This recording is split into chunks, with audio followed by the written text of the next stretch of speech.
Shirazi. And so today we're talking about our first jobs and our first career path. So, Patricia, you have a funny story, don't you? Yes, I have actually a long story. We want to start. I think So I want to start? Yes. No, I want you to start. Okay, so um, I don't know if you guys know, but in Brazil, you only legal to start working when you're 18. You can always start working before that. Surprisingly, you can actually vote before that, but you're not able to work. Um, but I was like 17, 16, and I really want to work to help my mom and to make some money, of course. And it was kind of funny because at that time, it was everything like a struggle, right? I didn't have a computer, so I actually went to this store. I was 17, I was about to turn 18, so I was hoping that I could get a job like under the table, like you guys say. So I went to this store where you would pay like 10 cents of dollar to use the computer, and I used the computer for 1 hour and print some resumes. And I remember I walked like I was so decided that I would get a job that day. And I called my cousin G, you know her, and we walked like 5 miles to distribute resume. Oh, wow. That's how old I am. We used to do like that, at least in Brazil. I don't know, on the 90s. No, that was not in the 90s. That was 2007. So for some reason, I had one more resume than G. And I told her that I didn't want to go home with that resume. And she was like, of course, find a place to put in there. And then I saw this manufacturer, which was the Yakult manufacturer. And what is that? It's a yogurt, Yakult. I know what it is, but maybe you can tell other people what it is. I'm just like You're like, trying to- yes, I know what it is. Yes, I do. That's good. Okay. I'm just trying to confirm with you if that is the right pronunciation. I mean, they don't have that brand here. They do, yeah, but they don't have like, it's Asian, it's really common. It's a probiotic drink, yes, right? Yes, it's really delicious, by the way. And they have a manufacturer in Brazil. And I was walking, and then I had this resume left. And I went to this place, and I asked the security guy if I could leave a resume there. Yeah. And he was like, hey, actually they are having interviews right now. Do you want to nice. come in? And I said, yes, of course. And I remember I wasn't like dressed properly or anything. So I came in, and there was like a bunch of people, and they were giving a math test to get that job. Now thinking, that was actually my first technical interview. Funny thing is, the job itself wasn't like to do anything with math, but job was so hard in Brazil, they were like using that to filter Basic out. screen. And I did the math test, and the guy, after like 1 hour analyzing tests, he came out and say, I'm doing this for years, and only today we had someone here that got all the questions right. Oh my God. And I was like, holy guacamole. And then the guy was like, who is Patricia? I love that. And I was like, and G is outside, all sad. She didn't have a resume left. Oh. She's waiting for me in the sun, like 110 degrees. An hour. You said an hour. Yeah, because I was there just to give a resume. Yeah. And the guy said that he has an interview. I cannot pass this opportunity. Yeah. And it was about 1 hour. I was doing the test. The guy like corrected the test anyway. And who was Patricia? And I was like, me? It's like, you young lady, I want to talk with you. Oh my God. And I was like, no way. And I went there, and he like gave me all this speech about like how many years he's giving this test, and people like never got like any more than 3 rights, and I got all right. And he was like, I want to make a promise to you. You're too young for me to hire you. but as soon as you turn 18, you have a job. Wow. And I was so happy, and I got home and he was like, how did you get here? I was like, I walked like maybe 40 minutes. And he was like, 1 hour from now, I'm calling your mom because I want to make it clear with your Oh my mom God. that I'm giving you a job. And he called my mom and he gave all this speech like how my mom was a great mom. And Single you walked, mom. by the way, you walked 40 minutes. Yes. And you're 16 or 17 years old, and you're handing out 50 resumes. You paid money to print out resumes at a computer cafe. Yes. And then you walked for hours handing out resumes one by one in the sun, 110-degree Rio de Janeiro weather.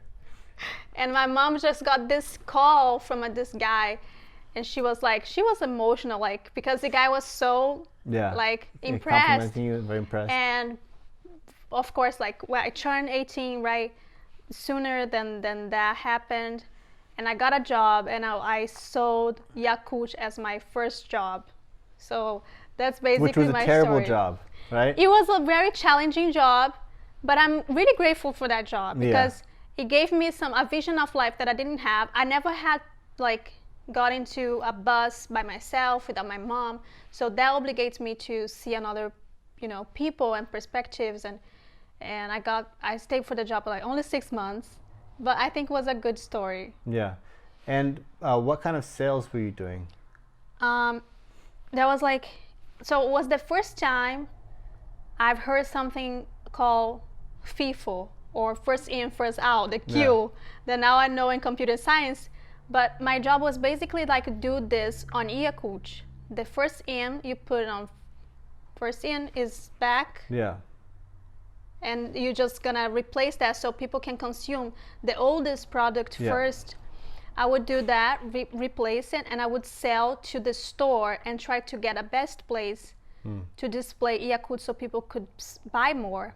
But it was kind of begging the people to buy. Please buy my Yakult. Yeah.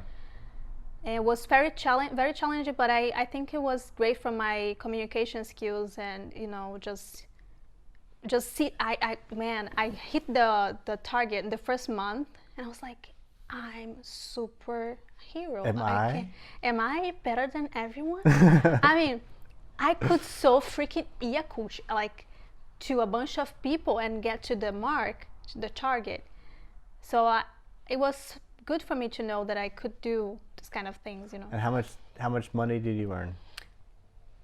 Man, that's a sad question, actually.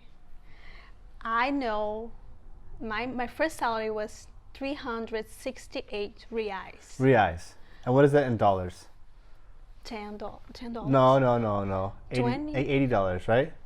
Well, hang on. Dollar is 5 reais. 5 reais, so $80. $80. So $80 1 month. $80 a month. Yeah. And I would work Monday to Saturday. 6 days a week, 4 weeks out of the month, and you earn $80 a month. Yeah. That's why sometimes it's hard for me to understand people struggle. And even for me today, like Patricia today compared to Patricia there, it was like, man, today I had a limited time of internet and computer. That day I had 1 hour that I would have to pay with the money that I asked my mom, and I would make that hour worth so much. You have no idea. I would be so productive, and I guess that's my story. It's a long freaking No, that's story. a great story. It's a great story. And how old were you? Because you said you had to come back when you were 18. I was 17, but the guy was he promised me he would give me this job. Yeah, but how long of a time was it? I think it was 1 month, 2 months. A few months. Yeah. That's good. Yeah, and he called me. He was like, Patricia, are you ready? And after my birthday, I was like, yeah, I want to work. He called you? Yeah, he called me. After your birthday? Yeah, after my birthday, he took the note. Yeah, I'm never gonna forget those people. I don't know where they are, but I kind of I want to talk with them maybe, because that was such a weird, but I was grateful for them, Yeah. I was grateful for the opportunity. The security guy that let me in, kind of sneaking me in to the process, It was kind of cool. Yeah. I think you gotta face your microphone there, so it's not rubbing up against your skin. You gotta do it like that or something. There you I go. think it's like rubbing in your chest. Okay, so tell me about your story now. I had a lot of jobs. I was always working when I was young. I don't have a particular crazy story like you do, but I worked a lot I guess in high school, and I just never could keep a job more than a few months. So I probably have worked in like over 20 or 30 different jobs. And there was a period where I was like just going through them like, faster than I was changing my socks. Like there was, let's see. So my very first job was probably refereeing soccer. I went out and got a license or whatever to referee soccer, and then I would referee soccer for all cash on weekends for kids games. That was fun. And then after that, I got a job at McDonald's for a summer job while I was in high school. I would go to like football camp during the day or whatever, then work at McDonald's at night. And let's see, then during high school, I worked at clothing stores. I worked at Abercrombie and Fitch. I don't know if you know that one. No. I worked at Hollister. How old are you? Well, like 15, I think. And you could work, like America is different. Like people can make some money. Yeah, if you're a minor, you can work. I think you have to have parental consent probably. And it's part-time only. After school jobs and stuff like that. And so and then I worked at Hollister, and then I remember one turning point for me was I was working at the mall. I was working at a job I was working at Hollister, a clothing store. Yeah. And I was on my break one day, and it was like my 18th birthday or like the day after my 18th birthday, and my mom said as soon as I turn 18 I have to get off of her cell phone plan and get my own cell phone plan and start paying for my own. On my 18th birthday she cut it off, and so I was on my lunch break. I was going to look for a new cell phone, and one of the guys in the mall, the kiosk, they're always trying to stop you, like, excuse me, miss, do you want to talk about your cell phone plan or whatever? They're always talking, trying to get to talk to you. So that day I went up to them and I asked them, for a phone and everything. And then the guy, he just asked me, hey, are you looking for a job? And I said, actually, I am. And he made some speech about, have you ever been in high school sports where you had a teacher or a coach that would push you to your limit, but you would always, win championships? And I was like, yeah, I play football. Yeah, we got a coach. Yeah, whatever. And he's like, well, listen, that's what this company is like. We're going to push you to perform your hardest, but you're going to make more money here than whatever. And I was like, okay, whatever. But so that was my first sales job. I went back in my on my lunch break and I quit. And I said, you know what? I got a job already. I'm going to quit. I'm going to leave. And so the next day I went to go work for these guys. They trained me and everything. And that was my first exposure to sales. And that was really impactful for me, because once you go from, okay, it doesn't matter how many t-shirts I fold in this hour, I'm still going to get paid this minimum wage. Yes. Or how many cell phones can I sell in a month, and that's going to determine my paycheck. So my level of effort had a direct influence on my pay. Yeah. And that was the first time I experienced that. And at the time I was very, very motivated, very money motivated, very hungry. And so I would just work crazy hours and like try my hardest and get crazy competitive, and they would come out with like the top salesman list, and I always had to be number one and all this kind of stuff. And I still talk to pretty much, I can't say all of them, but there's a good amount of people that I worked with that company. We keep in touch today. Really? It was a weird experience. Yeah, it was a weird experience. It was very like cult-like about who can sell the most phones, and it was like very like hustler and like a lot of weird fraud going on in that company. But yeah, Phil, I don't know if you know Phil. Yeah. He's from Well. Yeah, on my first day, he came to our wedding. Yeah. On the first day, yeah, I can't even go into everything that we did there, but yeah, for legal reasons. But it was an interesting thing. Then after that, I went through so many jobs, mostly sales jobs, because they were an easy way for me to make a decent amount of money. And you were able to get the deadline for your mother, right? That your mother you would cut your. Oh yeah, no, I got a cell phone plan that day. That day. For sure, yeah. And and just from then on, I just had like so many jobs. I never really have been able to keep a job for very long, and that kind of stays true even to today. Yeah. I haven't really changed. You That's know? true. Yeah. I mean, me too. And I think you're saying like about talking about a sales job, and sales job gives you so many skills. I think, right? It's so important. It's so important, and it's even if you're not selling a product, you're selling yourself. Learning how to communicate, you know, learning how to influence, learning a mentality of accepting a million no's, you know, Yes. of it's okay to, you know, ask for the sale, all kinds of things that are just so applicable in your, you know, in your everyday life. Yes. I remember I grew up thinking that was embarrassing selling something. I don't know, like from my family, I think Brazilian people, maybe poor people, has this thing that if you sell something, you are like showing that you're so poor. You want to like people, you know. You're but like asking for money. yeah, it's asking for money.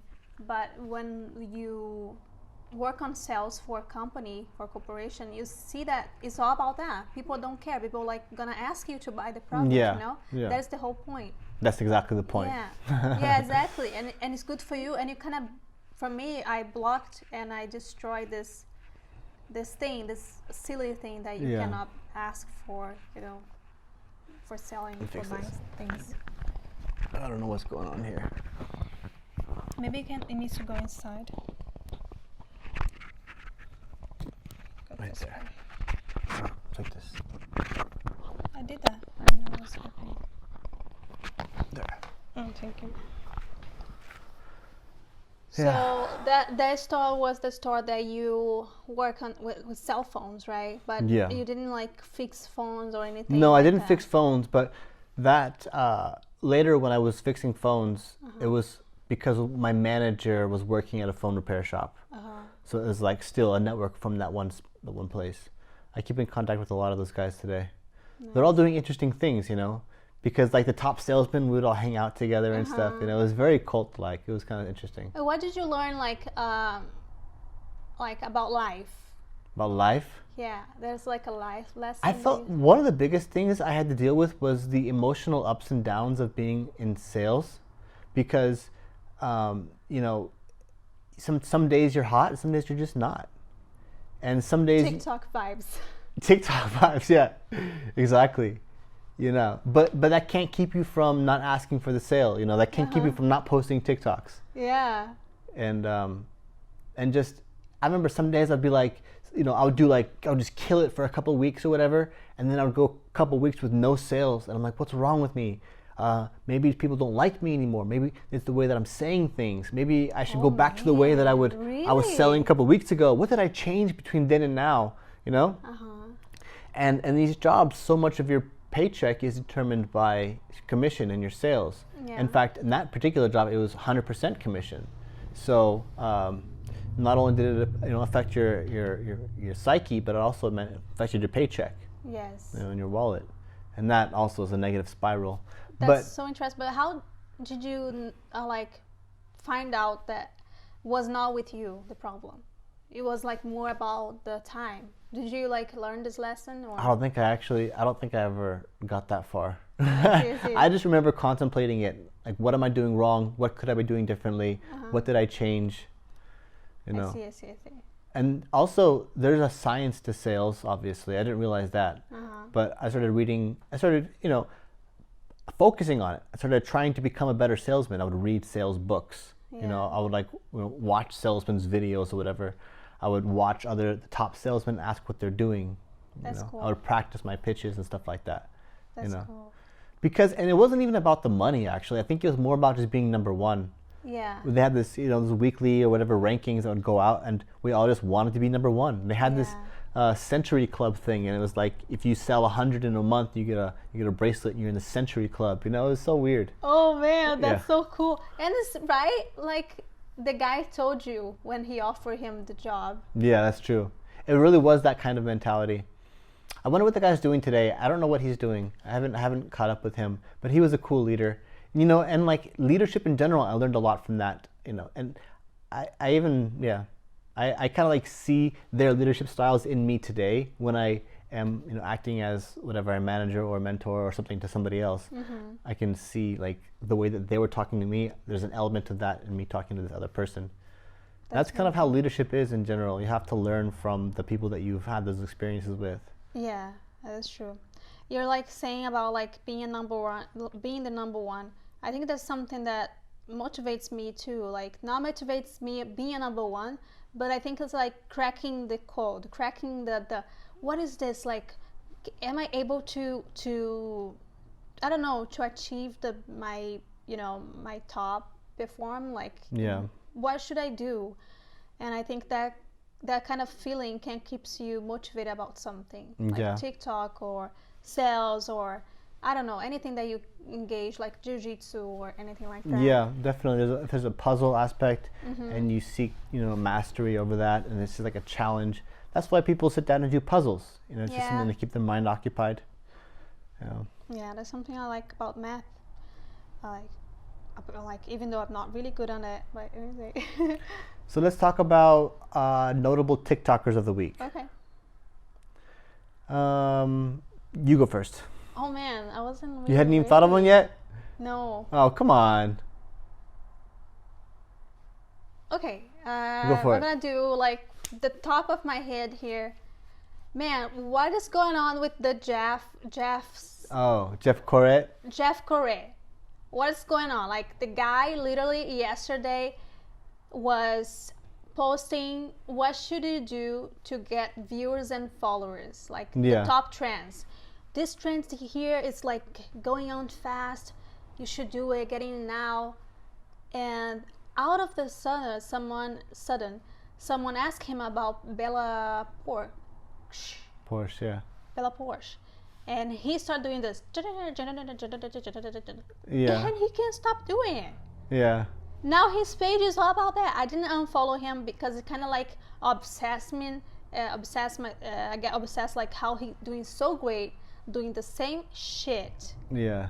And it's kind of like, TikTok, you're not seeing this? Are you he broke the system. the algo, right? He broke the algorithm.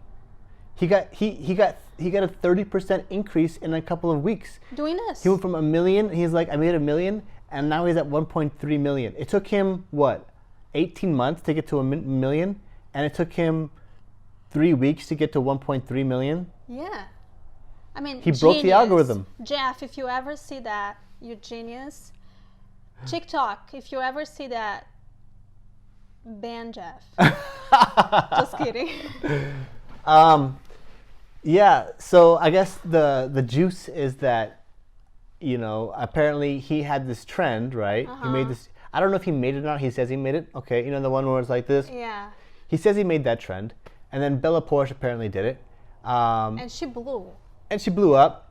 And I don't know if she gave him credit or not, but I've never seen anybody give credit to a trend. Never.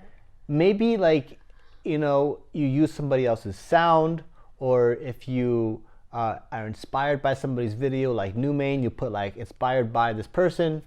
But I've never seen anybody give credit to a trend. So what is Jeff tripping about?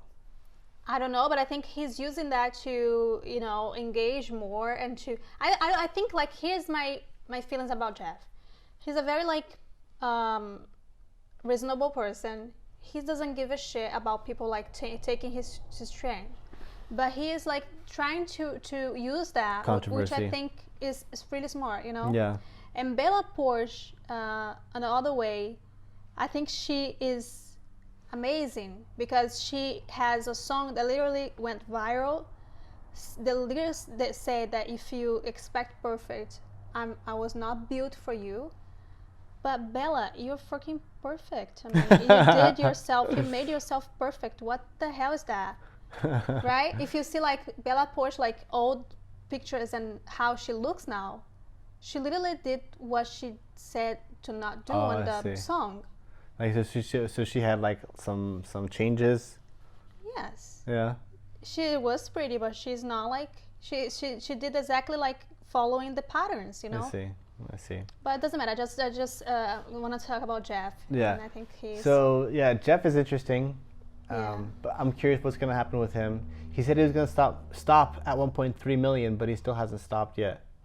I think there's one aspect of he's responding to all the questions, so maybe people are commenting and interacting more. Yeah, see what happens. And telling people that you're gonna stop is also like hype, like something that makes people like wonder. This is awesome. Jeff is a genius. Yeah, he is. I guess I'll talk about Crypto Couple. The Crypto Couple. So they're pretty new on TikTok. I think they've been on TikTok for less than a month or so. And they got a pretty interesting vibe going on. It's, first of all, it's two people, which is rare, right? You don't usually see a couple. Like you and I, we have individual accounts. Yeah. Secondly, the production value is pretty high. Yes. So they're making interesting videos. It's not just like some person talking in front of a camera. You can tell that they're scripting them out. There's costumes. There's production value. Script, everything. Which is also pretty rare on TikTok.